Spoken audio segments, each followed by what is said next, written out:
കണ്ണൂർ പാനൂർ കുന്നോത്തുപറമ്പിൽ CPIM-ന്റെ സ്തൂപം അടിച്ചു തകർത്തു. ലീഗ് കോൺഗ്രസ് പ്രവർത്തകരാണ് സ്തൂപം തകർത്തതെന്ന് CPIM നേതാക്കൾ പറയുന്നു.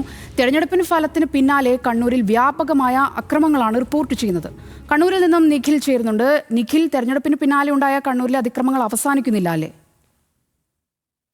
ഏറ്റവും ഒടുവിൽ ഇപ്പോൾ കുന്നോത്തുപറമ്പിലാണ് ഇത്തരമൊരു സംഭവം ഉണ്ടായിരിക്കുന്നത്. കുന്നോത്തുപറമ്പ് പഞ്ചായത്തിലെ വിജയത്തിൽ ആഹ്ലാദം പ്രകടിപ്പിച്ചുകൊണ്ട് UDF നടത്തിയ റാലിക്കിടെ വൈകിട്ട് 6 മണിയോടുകൂടിയാണ് ഇത്തരത്തിൽ CPIM-ന്റെ സ്തൂപം അടിച്ചു തകർക്കുന്ന സാഹചര്യം ഉണ്ടായത്. ഏതായാലും അതിന്റെ CCTV ദൃശ്യങ്ങൾ കൂടി ഇപ്പോൾ പുറത്തു വരികയാണ്.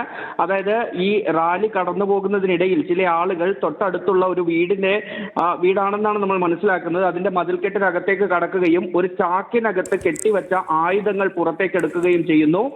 2 വലിയ ചുറ്റികകളാണ്. ആ ചുറ്റികകളും എടുത്ത് ഈ CPIM-ന്റെ സ്തൂപം, അരിവാൾ ചുറ്റിക നക്ഷത്രം ചിഹ്നമുള്ള സ്തൂപത്തിനടുത്തേക്ക് പോകുന്നതടക്കം ദൃശ്യങ്ങളിലുണ്ട്.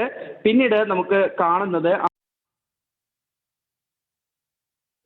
കഴിഞ്ഞ ദിവസങ്ങളിൽ വലിയ സംഘർഷം നിലനിന്നിരുന്ന പ്രദേശമാണ്. അവിടെയാണ് ഇന്ന് വീണ്ടും ഇത്തരത്തിലൊരു അക്രമം ഉണ്ടായിരിക്കുന്നത്. CPIM-ന്റെയും LDF-ന്റെയും നേതാക്കൾ ഉൾപ്പെടെ സ്ഥലം സന്ദർശിക്കുകയും ചെയ്തിട്ടുണ്ട്.